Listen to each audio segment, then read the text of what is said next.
Welcome to episode 25 of the Rock is George podcast. I'm your host, George Dionne. The Rock is George podcast is rock music, whiskey, pop culture, and nostalgia, and we're ever evolving. You can stream the Rock is George podcast from your favorite podcasting app. Head over to anchor.fm/rockisgeorge and make your selection. Or if you're a YouTube fan, head over to rockisgeorge.com, click the YouTube link, and enjoy. For episode 25, I have another great interview. I think all my interviews are great. This one is with Gerard Zappa.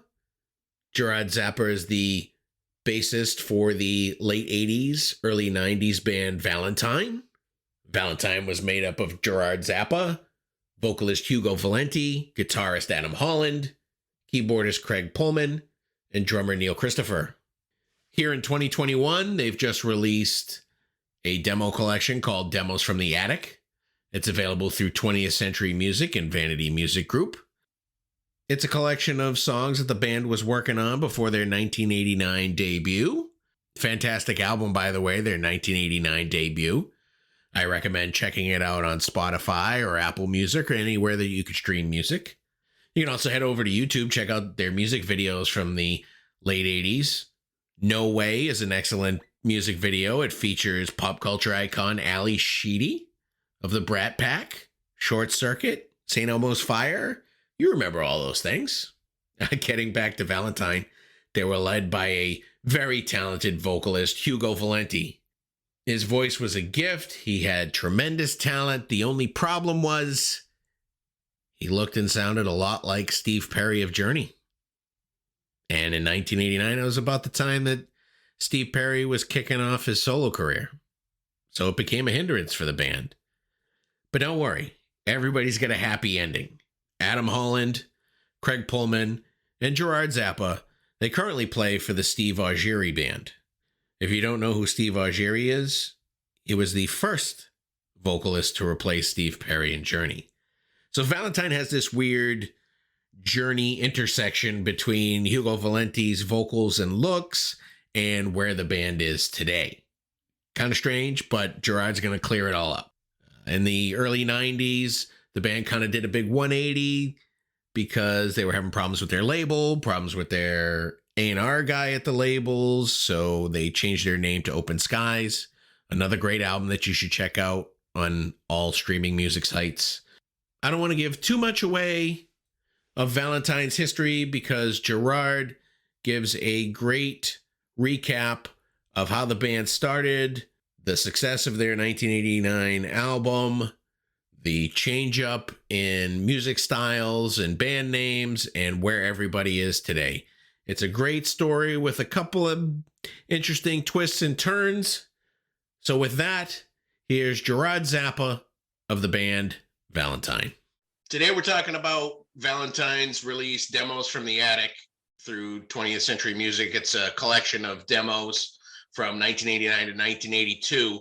But I think we kind of have to start at the beginning before we get to where we're at today with Valentine. So Valentine formed in 1984, and you guys were kind of all high school buddies. Is that how it all came together? Yeah, Adam and I, we met early on in high school, and we started playing around Long Island through some different formations of the band. We ended up, as Valentine, but we had met our drummer Neil, and he and I played for a while with Adam. And then through Neil and a friend of Neil, we met Craig. Actually, it was through another friend of Neil, we met Hugo. Thus became Valentine. So you guys signed your first deal with Columbia Records in the early 80s. Yeah, and that was really special, particularly for Adam and I, because we had interned there while we were in college. To come full circle and actually get a deal that was pretty amazing for us, and we were really pumped. So the internship had an effect on you guys getting a record deal? I would say yes, in a couple of ways, because we learned a ton about the business. And we also made some good contacts while we were there. I met Louis Levin who we knew a little bit through Lieber Krebs. Adam kind of knew some of the guys at Lieber Krebs, and Lewis used to come up every week, and he was working at the time with Aerosmith, and so we would do sales reports and what have you, and so we'd sit and chat, and we got really friendly. After we first got signed with Armour Andon for a management deal with SBK. At the time, they had a management division. SBK was known for like Wilson Phillips and I'm having a blank right now. Pump Up the Jam, all these songs were happening at that time. But they started a management division, and Armour Andon was managing us, and he ended up getting us a lot of showcases for a lot of record companies. And in some of those, Lou would walk in and this and that. And Lou at the time was also working with Extreme, and Armour and Lou became partners on Extreme, and then they became partners on Valentine as well. Extreme was also signed with the same management company.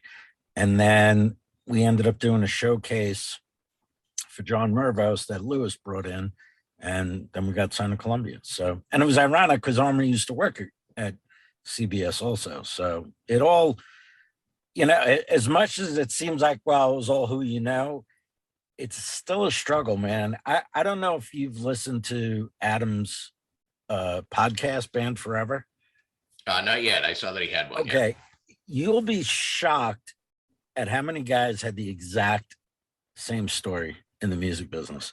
Like everybody thought once you got signed, oh my God, that was it. And with us, it was Columbia. They were the biggest label on the planet.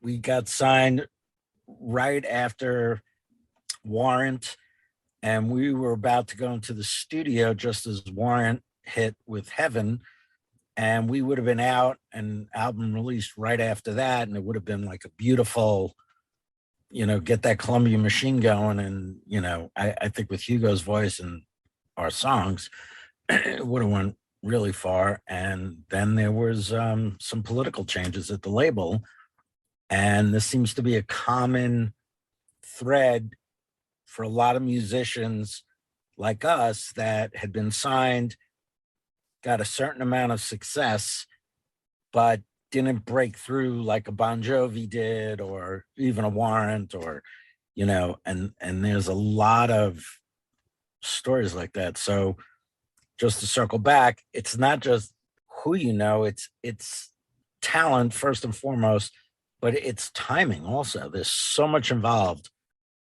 with timing. And I read an article recently that who was it that produced the first Van Halen record? Ted Templeman. And he wrote this whole article on Van Halen. Again, they were my favorite band growing up. You'd be shocked at how close they came to like imploding. We would have never even heard of Van Halen. It's crazy. Like the stories are crazy.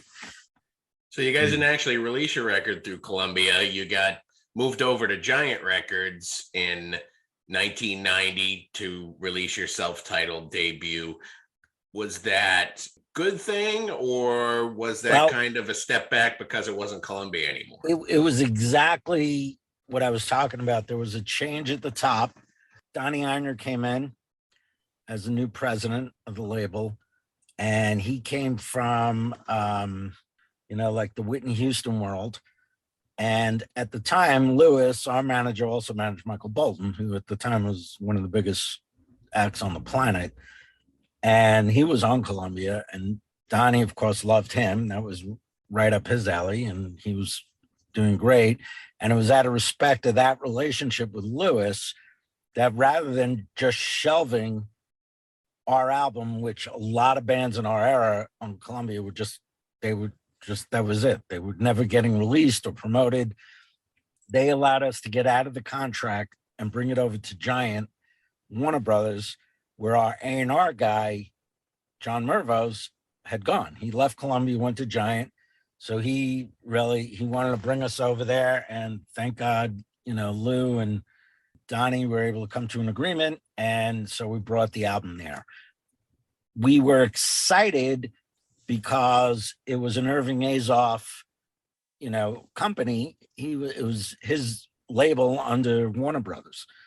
So we were excited because, you know, we'd get the distribution, what have you, with Warner Brothers. Irving Azoff is a legend. You know, we weren't going to have that Columbia machine, but we felt, okay, we're in good shape. But as fate would have it, for whatever reason, Giant didn't want to use the Warner Brothers promotion team. They wanted it to do it on their own. So what you had was basically a startup record label under a huge parent company, but not using the resources of the parent company. Again, we kind of got hurt by that and the politics of that.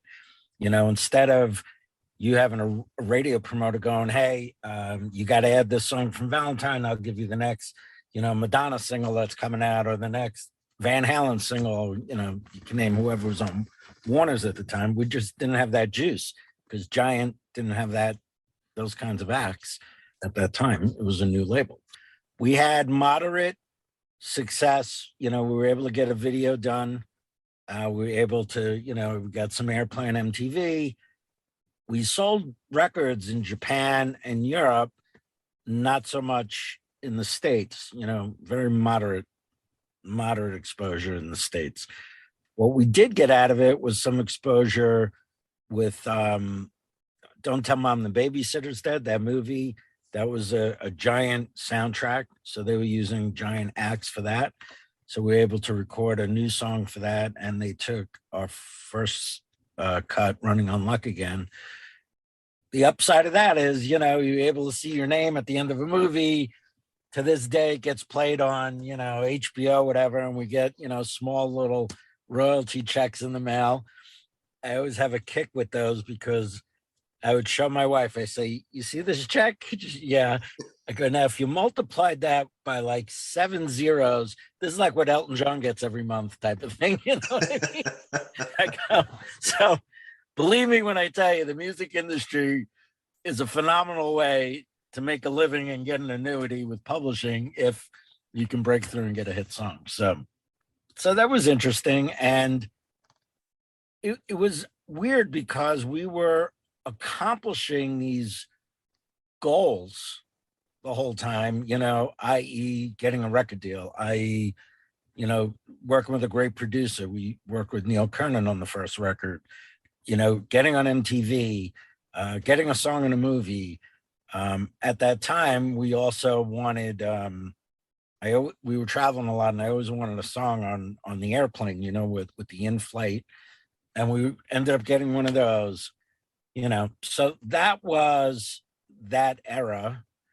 It's so funny. I was just listening this morning to Adam's podcast that he did with John Levin. John is a good friend of ours who plays with Doc, and he's a guitar player. He replaced George Lynch.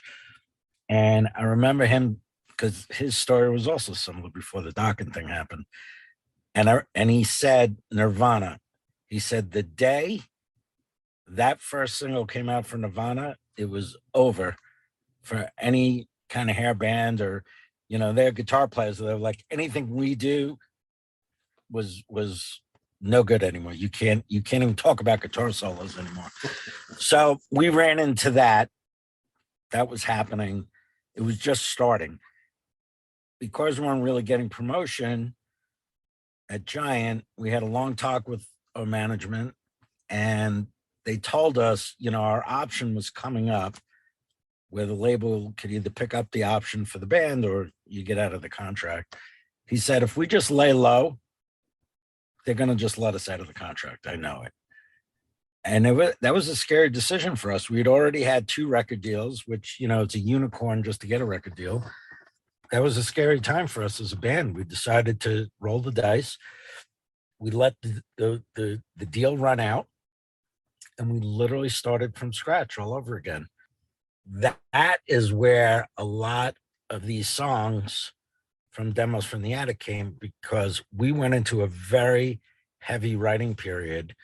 And some of those also came from before that as well. But that period particularly, we were still writing with our style of Valentine. And it was enough to get interest from RCA.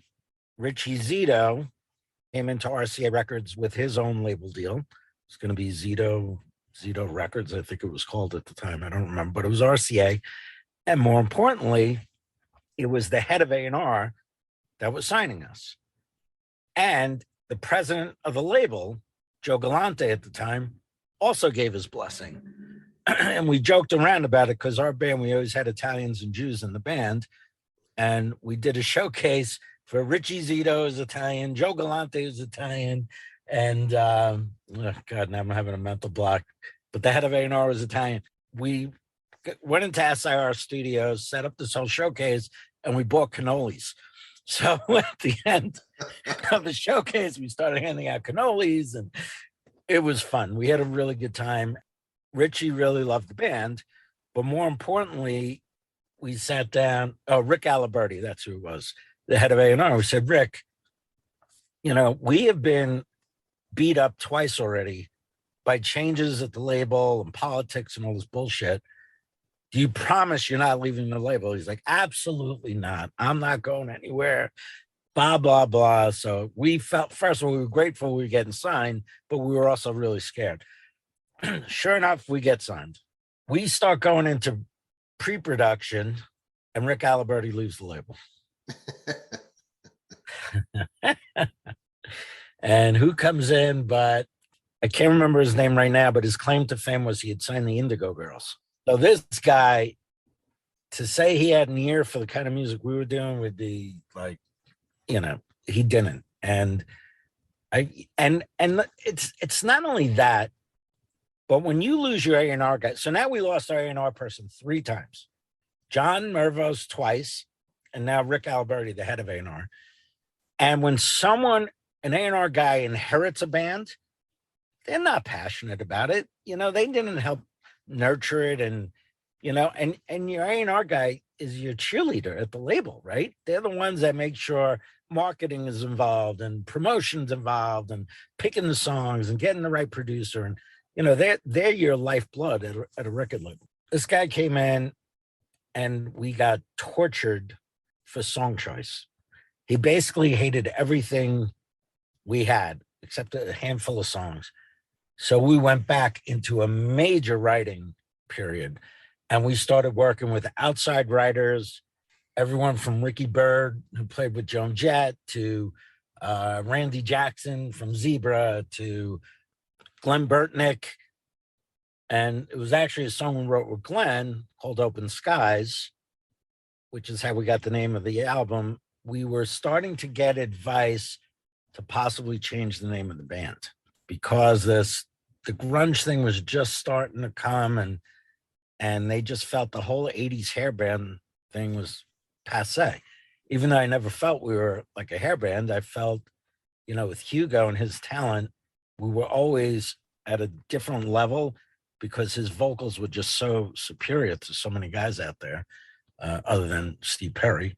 We had a long talk about that. We decided we would do that, change the name, start fresh. And with Zito's talent, Zito's a tremendous producer. He's got a ton of platinum records under his belt and hit songs. He was a touring guitar player for Elton John. So he's a musician, like he got it.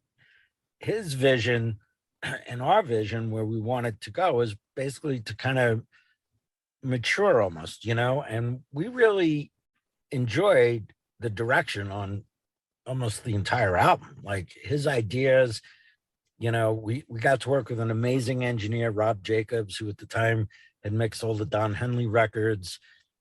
He did some like Eagles remixes, like live show mixes. And so between him and Zito, you know, we had guys like Timothy B. Schmidt from the Eagles come in and sing backup some of the songs. It was like surreal. So again, now all of a sudden we're at another level. First of all, we're with RCA, which is, you know, Elvis, legendary. And, you know, we're in a studio doing great stuff. We rebounded mentally from the loss of our A&R guy, but for better for worse, we were at a place that we were all pretty happy musically. And off of that album, we ended up releasing the first AOR track, Every Day of My Life, which was a song, actually, I want to say Dave Prater. He had written it. Dave had produced Firehouse albums, and he did a radio mix on this song too. And that song ended up becoming an AOR top 20. So now all of a sudden we're on Billboard magazine, on the Billboard charts. Another goal, and we were feeling really good. We got a tour with Mr. Big. Backstory, ironically, Steve Ogieri, who Adam and I play with now, when he was with Tall Stories, had the same tour with Mr. Big. He had like one half of it and we had the other. the circles that keep coming around us are bizarre. It's so incestuous. It's unbelievable. So we did this great tour. When we were in Memphis, we got to get a private tour of Graceland because we were an RCA label. Like, shit was really, we were having a great time. And things were finally like, oh my God, I mean, this is for real. Like, we'd be in Chicago and hear our song on the radio. And we did this festival with Kiss, and, and our tour guys had worked with Kiss for years. So out of all the bands on this festival, we were the only ones that got the full sound and the full lights. I mean, we got everything except the Kiss sign when we went on stage, and it was like, everything was just happening, and everything was clicking. Now it was time to release a song to try to capture some top 40 radio, like Heaven did for Warrant, like More Than Words did for Extreme. And our song was the answer.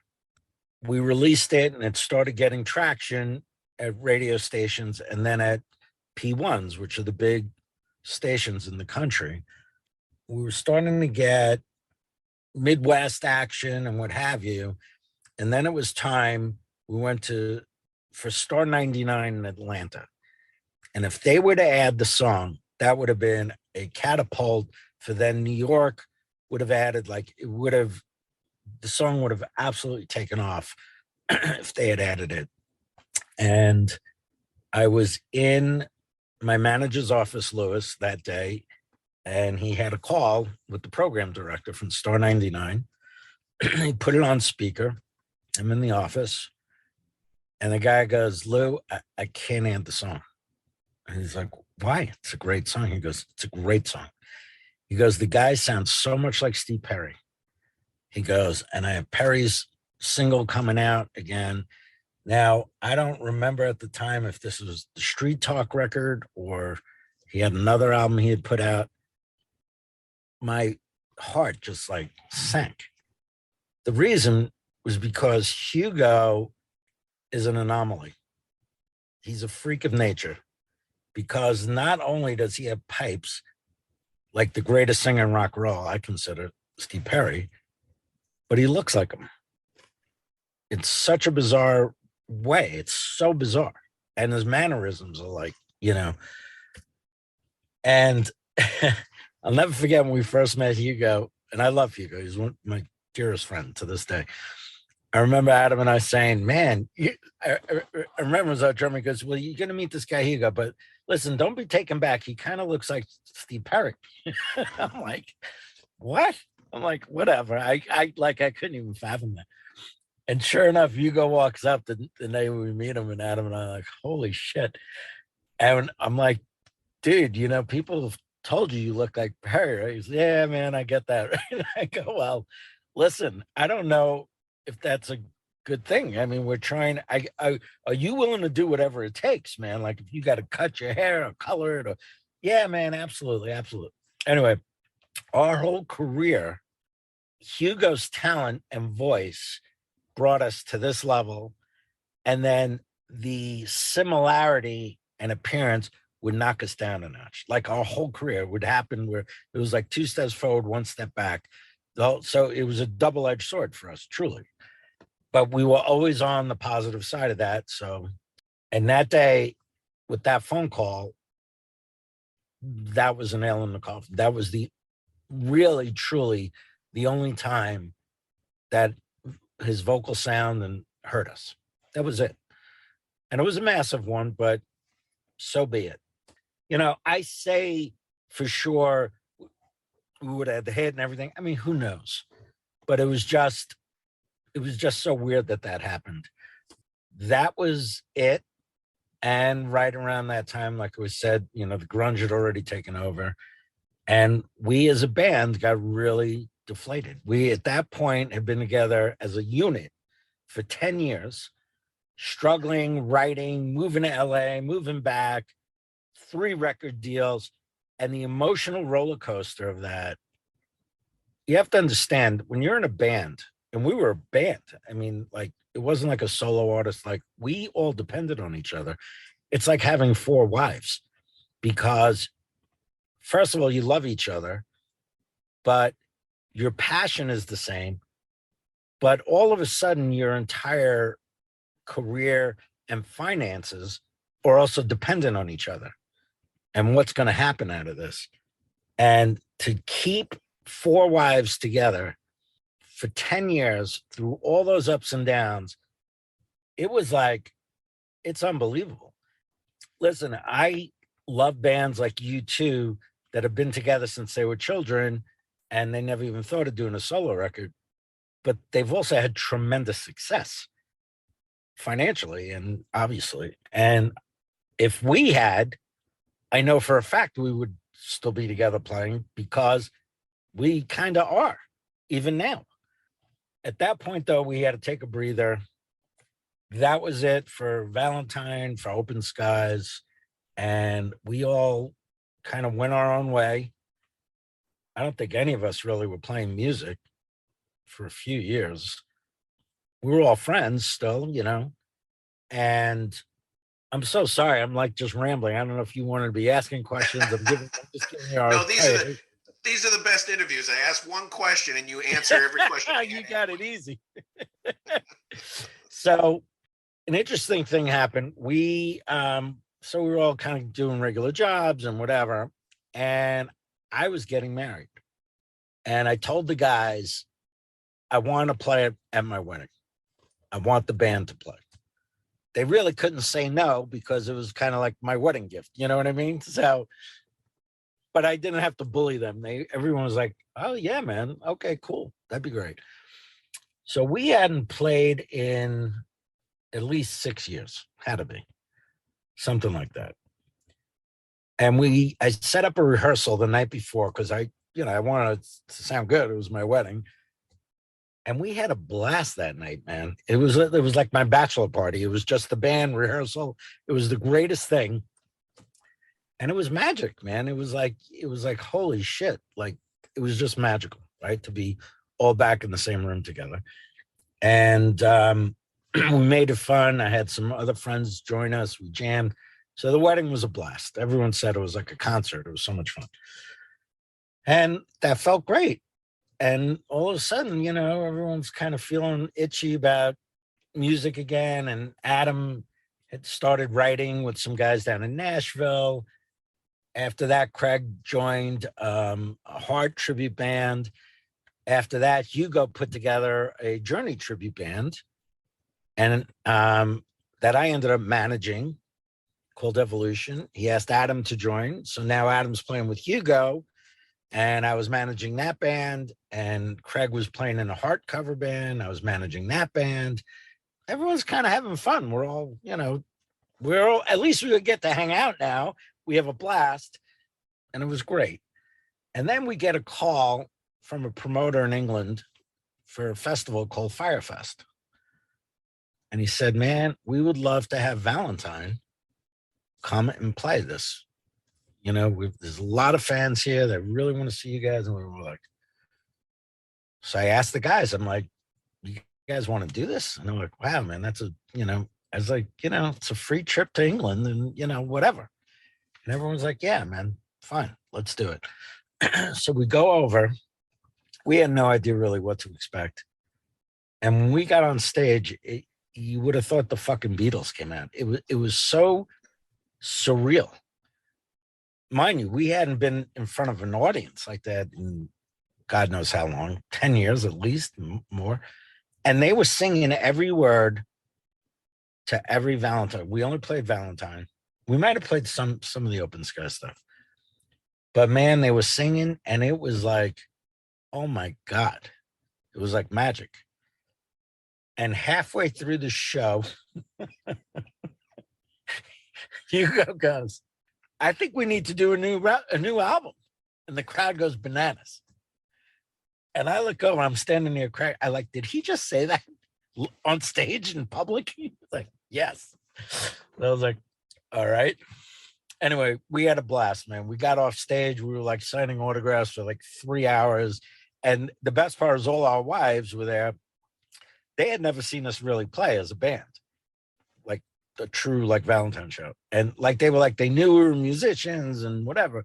And it was like mind blowing for everybody. They were like, wow, you guys are like for real. And we're like, yeah.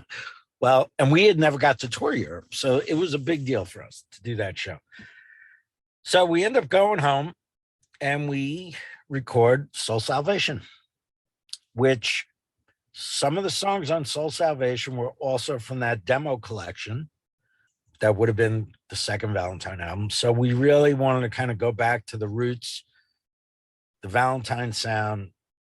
And so I had set up a studio in my house. I ended up producing the record, which was a blast. And thank God my wife at the time, she was so great. She could sleep through anything. Hugo would be ripping vocals at, 1 a.m. and she could care less, and Adam was ripping guitar. And so we had a great time recording it. I brought in a friend of ours, Vinny Kowalski, to mix it. He's since passed away. He was Peter Frampton's sound guy for years.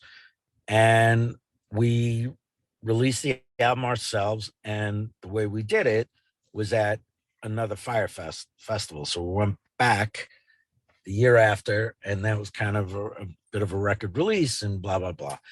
And it was great. And then off of that, and at that show, Steve Augeri was on the gig also with Tall Stories. So afterwards, we're all hanging out up in the, in the bar, and he's a New York guy, we're all New York guys. And, so we're really getting friendly. And Hugo and Steve actually had a really great respect for each other, even back then. And you could just tell when they hung out, they would like, first of all, they have such similar personalities. They're both so humble and gentle and, great guys. And I'll circle back to tell you why that was important. So we end up doing that show. And after that, we got invited to Belgium to do another festival, and it was amazing. And David Byrne from the Talking Heads was on that gig. We ended up having dinner with David Byrne and Donna Summer, and Los Lobos was there. And it was a crazy, huge festival. So things were great. I mean, we're having fun as Valentine. We're doing all this stuff. And Hugo really, it was hard for him to really travel or commit to that at that time. He was running his own business, but he loved doing his Journey tribute thing. And he was like, man, I'd rather just kind of do what I'm doing rather than try to, it would have been hard to truly resurrect Valentine. And so we were like, you know what, let's just leave it as it is. Like if things come up and we have fun, we'll do it. But as a band, we were really itching to keep playing something. And so let's circle back. So Hugo called me I forgot what year it was. And he said, John Kolodner called me. Now, John Kolodner is known as the rabbi. He resurrected the careers of like Aerosmith. He's the guy in the Dude Looks Like a Lady video. He's the guy at the end, looks like a chick, but he's got a beard. That's Kolodner. We had showcased for him, and he remembered Hugo. And he said, get out your Journey records, because we're going to get you an audition with Journey. Steve Perry's leaving the band. And Hugo called me, and we got Lewis involved. And I'm like, you know what, bro? This is serendipity, because if we couldn't do it as us, then you should fucking be in that band, because it'll validate everything we put into this and the talent we knew you always had. And like, it was going to be magical, right? So he's getting ready, he's practicing. And then Neil Sean sees a photo of him and decides he's not going to audition him. He said it was like seeing a ghost. And Sean and Perry obviously didn't have a great breakup. And so Hugo never even got the audition. Again, not to say he would have got it over Algieri, but he didn't even get to show up and do his thing. This guy, Steve Algieri, gets the gig. And again, at that time, we'd only known Algieri we knew he was on our label and told stories, And I got to be honest with you, for me personally, I did not follow Journey at all at that time, because to me, they were my nemesis as far as my own career and competition, and I totally respect the guys. I just, at that time, and I was like a Van Halen fan, I just kept, I'm just going to pretend Journey doesn't exist, right? For a while, going through my career. But that's why when Hugo had called me, I'm like, dude, you got to get that gig, man. It would be fucking, and I'm sitting here going, first of all, if you're a Journey fanatic and you're sitting second row back, you wouldn't even know it's not Perry. He could have gotten the band and they actually probably didn't even have to say shit. And no one would have even known. They would have been like, wow, he must be taking vitamins, man. He looks younger, So anyway, long story short, Algieri gets the gig, blah, blah, blah. So now years go by, and now it's years later, like I said, and now Algieri's out of Journey. He was back doing the Tall Stories thing. He was in Taiketo also. I don't remember his chronology, but I'm like, man, he's such a great guy. He's so nice. And Hugo's like, I told you, man, the guy's a nice guy. He's amazing talent. And I'm like, all right, because I've always been a competitor my whole life. So anything that hurts any of my friends, he's like, no, man, are you crazy? The guy's a sweetheart. He deserved that gig, and he did amazing. I was like, cool. So when we were hanging out, we all became, good friends. And then when we got back, I was working, my partner in the management company, we got a call for the Journey tribute to do an opening night party for Rock of Ages, big Broadway show. And it was the opening night, and they needed entertainment. And Mark and I ended up we did the entire production for this opening night party. So we had Evolution. We had to put a band together for Jim Peterick from Survivor. And I was like, man, playing Eye of the Tiger, I was a huge Rocky fan. I said, fuck it, I'm putting myself in that band. So I played, and I got Robbie Hoffman, a good friend of ours, to play guitar for that, because we didn't want to have the Evolution band doing both sets. And so we had a blast that night. The producers asked Mark and I if we could start doing like a monthly cast party. So we put this together every month, where the cast would come over next door to the China Club, and we'd have a different band in town. And if any nationals were coming through, they would come in and sit in, whatever. So the first night of that, we had Twisted Sister there. Then guys from Extreme were coming through town. Like, this went on for a while. But that first night, we reached out to Steve Algieri. Hey, man, do you want to come down? Yeah, man, sure. And he ended up going on stage with Hugo, and they did a couple of verses. I forgot what song, probably Don't Stop Believing or something.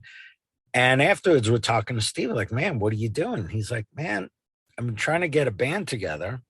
Really? I'm like, we're a band, Valentine. And Hugo really, he's like, what about Hugo? I go, he really doesn't want to do, too much of this stuff, but man, we'd love to be your band. We'd love to play with you. Plus I had a recording studio, like we could do a bunch of stuff, and we were like managing. And so we started seriously talking about it. And before he said yes, he said, first, I need to call Hugo and make sure it's okay, because you're his guys. I said, dude, that's like, when you ask the father to marry his daughter, I was like, this guy's got so much class. It's friggin' unbelievable. And he calls Hugo, and of course, Hugo had no problem. He was happy. He was like, yeah, of course, man, that's great. So for us, it was a great treat to be able to play with Steve, because this guy's, he's a legacy, man. This guy was in Journey. And so for me, Adam and Craig, now it wasn't a tribute thing. It was like a real band.